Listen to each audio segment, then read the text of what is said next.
BRS Telangana Congress మధ్య Twitter war జరుగుతుంది. BRS ఆరోపణలకు కాంగ్రెస్ గట్టిగా కౌంటర్ ఇచ్చింది.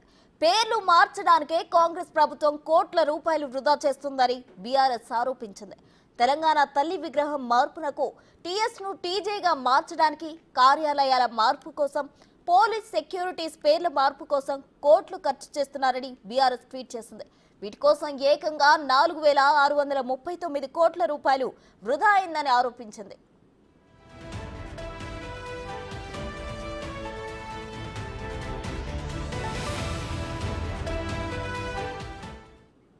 దీనిపై కాంగ్రెస్ ఘాటుగా స్పందించింది. 10 ఏళ్ల ప్రభుత్వాన్ని ఏలిన బీఆర్ఎస్ కు ఏ కాగితం ప్రామాణికంగా తీసుకోవాలో, ఏది తీసుకోకూడదో కూడా తెలియడం లేదని మండిపడింది.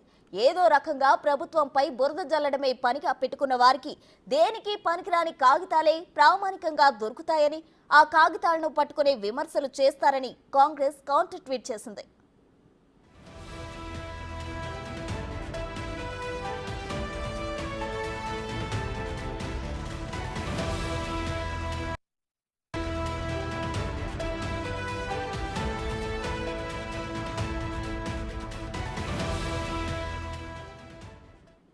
మరిన్ని వివరాలు మా ప్రతినిధి సాదిక్ ఫోన్ లైన్ లో అందిస్తారు. సాదిక్, చెప్పండి. అయితే బీఆర్ఎస్ కు అలాగే కాంగ్రెస్ కు మధ్య ట్విట్టర్ వార్ జరుగుతుంది. దీనికి సంబంధించిన ఓవరాల్ డీటెయిల్స్ ఏంటి సాదిక్? ప్రసన్న, మొన్నటి వరకు ప్రత్యక్షంగా అటు కాంగ్రెస్ విపక్షమైనటువంటి బీఆర్ఎస్ పార్టీ మధ్య మాటల యుద్ధం పార్లమెంటు ఎన్నికల సందర్భంగా కొనసాగినటువంటి ఈ యుద్ధం ఇప్పుడు ట్విట్టర్ వేదిక కూడా ఇరు రాష్ట్రాల ఇరు సంబంధించిన పార్టీల మధ్య కూడా తారస్థాయికి విమర్శల అస్త్రాలు కొనసాగుతుంది. ప్రధానంగా బీఆర్ఎస్ పార్టీ తొలుత కాంగ్రెస్ పార్టీ పైన, కాంగ్రెస్ ప్రభుత్వం పైన కొన్ని వ్యాఖ్యలు చేయడం జరిగింది. ప్రజా పాలన పేరిట ప్రజాధనాన్ని దుర్వినియోగం చేస్తుంది, పేర్లు మార్పు కోసం వేల కోట్ల ప్రజాధనాన్ని దుర్వినియోగం చేస్తుందని కూడా కాంగ్రెస్ పార్టీ పైన ఆరోపణ చేశారు బీఆర్ఎస్ పార్టీ ట్విట్టర్ అకౌంట్, అధికారిక ట్విట్టర్ అకౌంట్ ద్వారా. ప్రధానంగా అందులో 4,639 కోట్ల వరకు కూడా ప్రజాధనాన్ని మొత్తం దుర్వినియోగపరిచారు. అందులో తెలంగాణ తల్లి విగ్రహం కోసం 936 కోట్లు, టీజేస్ ను టీజీగా మార్చడం కోసం, అంటే మొత్తం స్టిక్కరింగ్ అంతా కూడా ప్రభుత్వ పాలనకు సంబంధించిన అన్ని స్టిక్కరింగ్ మార్చడం కోసం 1,771 కోట్లు ఖర్చు చేస్తుందని కూడా బీఆర్ఎస్ పార్టీ ఆరోపిస్తుంది. కార్యాలయాల పేరు కూడా మార్చేందుకు గాను 460 కోట్లు, ఇట్లా ఇన్స్టిట్యూట్ పేరు మార్చేందుకు గాను 845 కోట్లు, మొత్తం అడ్వర్టైజ్మెంట్స్ అండ్ కమ్యూనికేషన్ పేరిట దాదాపుగా 563 కోట్లు, ఇట్లా పోలీసు సెక్యూరిటీస్ పేరిట దాదాపు 500 కోట్లు, అంటే మొత్తం 4,639 కోట్లు ప్రజాధనాన్ని దుర్వినియోగం చేసిందని కూడా బీఆర్ఎస్ పార్టీ అధికారిక ట్విట్టర్ ద్వారా చేసింది. దీనికి కాంగ్రెస్ పార్టీ ధీటైన సమాధానం చెప్పింది. ప్రస్తుతం ప్రామాణికం లేనిటువంటి ఏది పడితే అది చేయడంలో బీఆర్ఎస్ పార్టీ దిట్ట. 10 ఏళ్ల ప్రభుత్వాన్ని వెళ్ళిన మీకు ఏ కాగితము ప్రామాణికం తీసుకోవాలో కనీసం తెలియకుండా మాట్లాడుతున్నారని కూడా ఎదురుదాడి కాంగ్రెస్ పార్టీ గట్టి సమాధానం చెప్పింది. ఎందుకంటే ఏదో రకంగా ప్రభుత్వంపై బురదల కోసం పనిగా పెట్టుకున్న బీఆర్ఎస్ నేతలు ఇట్లాంటి పనికి మాలిన కాగితాలే దొరుకుతాయని కూడా కాంగ్రెస్ పార్టీ తీవ్రంగా ఆక్షేపిస్తూ బీఆర్ఎస్ పార్టీ పైన తీవ్రమైన విమర్శలు చేసింది. ఎందుకంటే ఇప్పటి వరకు ఖజానా సంబంధించిన విషయాల్లో పూర్తి స్థాయిలో కూడా, అంటే ఎకనామికల్ గా పూర్తి స్థాయిలో ఒక బలోపేతం చేసేందుకు, అదేవిధంగా ఆర్థిక క్రమశిక్షణ ఉండే విధంగా రేవంత్ రెడ్డి సర్కారు పూర్తి స్థాయిలో పోతా ఉంది. సో ప్రామాణికం లేనటువంటి ముక్కను పట్టుకొని, ఎక్కడో పాత సంబంధించినటువంటి పేపర్లను పట్టుకొని మీరు ప్రభుత్వ ధనాన్ని దుర్వినియోగపరుస్తున్నారని చెప్పడం ఎంతవరకు సమంజసమని కూడా కాంగ్రెస్ పార్టీ ధీటైన సమాధానం చెప్పింది. ఇలా ఉన్నన్ని రోజులు మీరు మీలా ఉన్నవి కూల్చివేసి ఖజానాకు బొక్క పెట్టేటువంటి టైప్ కాదు మా ప్రభుత్వం అని పింకీస్ ఇది గుర్తు చేసుకోవాలని కూడా కాంగ్రెస్ పార్టీ ఎదురుదాడి చేయడం జరిగింది. ఎందుకంటే వేల కోట్లకు సంబంధించినటువంటి సెక్రటేరియట్ చాలా లక్షణంగా ఉన్నప్పటికీ డి బ్లాక్ గానీ, ఎల్ బ్లాక్ గానీ, జే బ్లాక్ గానీ ఇవన్నిటి సెక్రటేరియట్ అంటే కూల్చివేసి వేల కోట్ల రూపాయలతో సెక్రటేరియట్ కట్టించిన సందర్భం గత ప్రభుత్వం చేసింది మీకు గుర్తు రాలేదా అని కూడా కాంగ్రెస్ పార్టీ ఎదురుదాడి చేస్తా ఉంది. అంతేకాకుండా చాలా మట్టుకు అంటే టీఎస్ ను టీజీగా మార్చడం అన్నది ఆనవాయితీగా కొనసాగుతుంది. ఎందుకంటే గెజిట్ లో ఉంది, కేంద్ర ప్రభుత్వం చేసిన దాంట్లో ఉంది. ఇందులో పెద్దగా ఖర్చు సంబంధించిన అంశం ఏమి లేదు.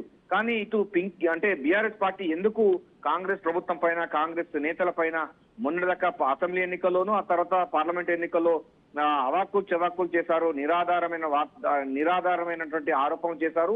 ఇప్పుడు మళ్ళీ ఏదో పాత చిత్తు కాగితం పట్టుకొని ఇట ప్రజాధనాన్ని దాదాపు 463 కోట్ల రూపాయలు ఖర్చు చేస్తారని కూడా ఒక బేస్లెస్ సంబంధించిన విషయాన్ని కూడా తీసుకొస్తుంది బీఆర్ఎస్ పార్టీ అని కూడా కాంగ్రెస్ పార్టీ ఎద్దేవా చేస్తూ విమర్శలు చేస్తుంది. ఇట్లాంటి ప్రామాణికం లేని పేపర్ పట్టుకొని అదేదో ప్రభుత్వ ఉత్తర్వులుగా పనికిమాల ఆరోపణ చేయడం కరెక్ట్ కాదు. ఏదైనా ఉన్నా కూడా ప్రతి పైసా కూడా ప్రస్తుతం ₹1 విడుదల కావాలని కూడా ఆర్థిక శాఖ అనుమతి కావాల్సి ఉంటుంది. దానికి సంబంధించిన జీవో కూడా వస్తుంది. ఇదంతా కూడా పాలనలో ఒక భాగమే. 10 సంవత్సరాల పాటు బీఆర్ఎస్ పార్టీ పనిచేసిన విషయం వీళ్ళకి తెలియదా? చిత్తు కాగితం పట్టుకొని వాళ్ళు ప్రభుత్వ ధనాన్ని దుర్వినియోగం చేసేందుకు గాను ఇట్లా 4,639 కోట్లు ఖర్చు చేస్తారని ఎట్లా అంటారని కూడా కాంగ్రెస్ పార్టీ తీవ్ర స్థాయిలో విరుచుకుపడుతున్న సందర్భం మనకు కనబడతా ఉంది. సో ప్రామాణికం లేనటువంటి పేపర్ ముక్కను పట్టుకొని అదేదో ప్రభుత్వ ఉత్తర్వులుగా అంటే జీవోగా దాన్ని ఎట్లా చెలామణి చేస్తారని కూడా కాంగ్రెస్ పార్టీ ఎదురుదాడి ఈ ట్విట్టర్ వేదిక ద్వారా ఎక్స్ పోస్ట్ చేసిన సందర్భం కనబడుతుంది. గత ప్రభుత్వంలో బీఆర్ఎస్ పార్టీ అనేకమైనటువంటి ప్రజా దుర్వినియోగపరిచింది. చాలా మందికి ప్రభుత్వ సలహాదారులకు ₹1,000 కోట్ల దోచిపెట్టింది, ₹1,00,000 జీతం ఇచ్చింది. అంతేకాకుండా రిటైర్డ్ అయినటువంటి ఉద్యోగులను కూడా పని విధానంలో అంటే సర్వీస్ లో కొనసాగిస్తూ వారికి జీతభత్యాలు దండిగా ఇచ్చినటువంటి సందర్భం ఉంది. వీటన్నిటిపైన ముఖ్యమంత్రి రేవంత్ రెడ్డి ఫోకస్ పెట్టడం జరిగింది. ప్రభుత్వం పూర్తి స్థాయిలో కూడా పారదర్శకంగాను అదేవిధంగా ఆర్థిక క్రమశిక్షణతోనూ ఏది ఇంపార్టెంటో ఏది ఎసెన్షియల్ దానిపైన పూర్తి స్థాయిలో ప్రభుత్వం అయితే ఆర్థిక పరిస్థితిని గాడిలో పెట్టేందుకు ప్రయత్నం చేస్తుంది. గత ప్రభుత్వం ఇట్లా ఆర్థిక దుర్వినియోగపరుస్తూ ఉద్యోగులకు 1వ తారీఖు రోజు జీతాలు ఇవ్వలేని దుస్థితికి చేరుకున్న సందర్భం గుర్తు రాలేదని కూడా కాంగ్రెస్ పార్టీ ఎదురుదాడి చేస్తుంది. ఆర్థిక క్రమశిక్షణ తమ ప్రభుత్వం వచ్చిన తర్వాత ప్రజా పరిపాలన ఇంద్రమ్మ రాజ్యంలో 1వ తారీఖు రోజే ప్రభుత్వ ఉద్యోగులకు జీతం ఇస్తున్న విషయం నిజం కాదా అని కూడా కాంగ్రెస్ పార్టీ ప్రశ్నిస్తున్న సందర్భం కనబడుతుంది. ఏదైనప్పటికీ ప్రస్తుతం కాంగ్రెస్ ప్రభుత్వం కాంగ్రెస్ పార్టీ మాత్రం పూర్తి స్థాయిలో ఆర్థిక క్రమశిక్షణతో ముందుకు పోతుంది. ఇట్లాంటి చౌకబారు ఆరోపణలకు తగ్గేది లేదని కూడా కాంగ్రెస్ పార్టీ స్పష్టం చేస్తా ఉంది. ఎక్కడ కూడా ప్రజాధనాన్ని దుర్వినియోగపరచడం లేదు. ఒక పైసా కూడా తాము జవాబుదారు అదేవిధంగా ప్రభుత్వానికి ప్రభుత్వ ఖజానాకు కాపలా కుక్కలుగా వ్యవహరిస్తాము, కాపలాదారుగా వ్యవహరిస్తామని కూడా కాంగ్రెస్ ప్రభుత్వం అయితే పెద్దలు స్పష్టం చేస్తున్నారు.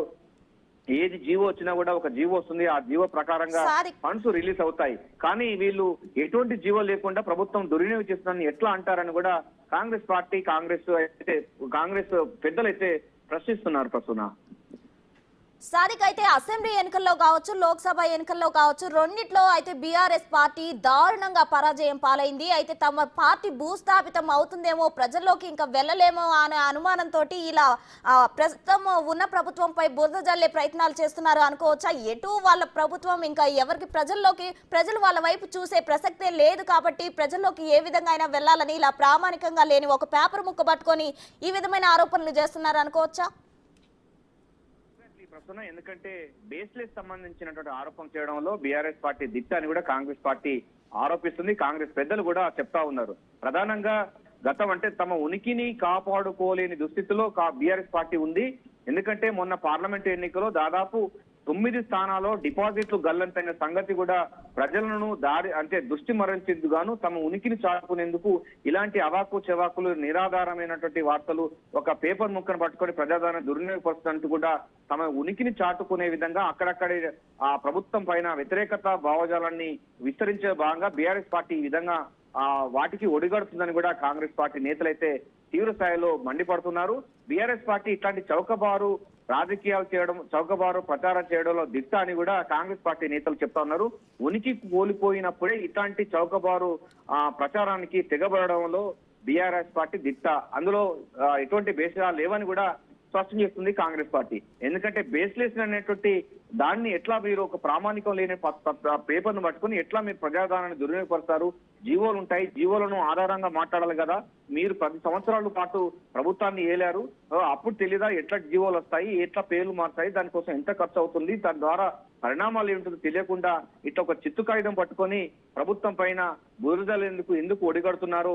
మీ ఉనికిని చాటుకోడేందుకు మాత్రమే ఇట్లాంటి చౌకబారమైనటువంటి విమర్శలు చేస్తున్నాను కూడా కాంగ్రెస్ పార్టీ పెద్దలైతే ఆరోపణలు చేస్తా ఉన్నారు. ఏదైనప్పటికీ కాంగ్రెస్ ప్రభుత్వం అయితే పూర్తి స్థాయిలో ఆర్థిక క్రమశిక్షణతో అదేవిధంగా ఎక్కడ అంగు ఆర్భాటాలు లేకుండా చాలా ప్రజా పరిపాలన పూర్తి స్థాయిలో కూడా ఆ పారదర్శక పరిపాలన ఇచ్చేందుకు ఆర్థిక క్రమశిక్షణతో ఆర్థిక పరిస్థితిని గాడిలో పెట్టేందుకు 5 లక్షల కోట్లు గత ప్రభుత్వం చేసిన అప్పును తీర్చేందుకు పూర్తి స్థాయిలో ఫోకస్ పెట్టింది. ప్రజలపైన ఎటువంటి భారం పడకుండా ఆర్థిక క్రమశిక్షణ ముందుకు పోతున్నటువంటి ప్రభుత్వం పైన ఇట్లాంటి అవాకులు చెవాకులు నిరాధారమైన వార్తలు చేస్తూ బీఆర్ఎస్ పార్టీ యొక్క గొడిగడుతుంది. డెఫినెట్ గా ప్రజలు గమనిస్తున్నారని కూడా కాంగ్రెస్ పార్టీ పెద్దలు చెప్తున్నారు.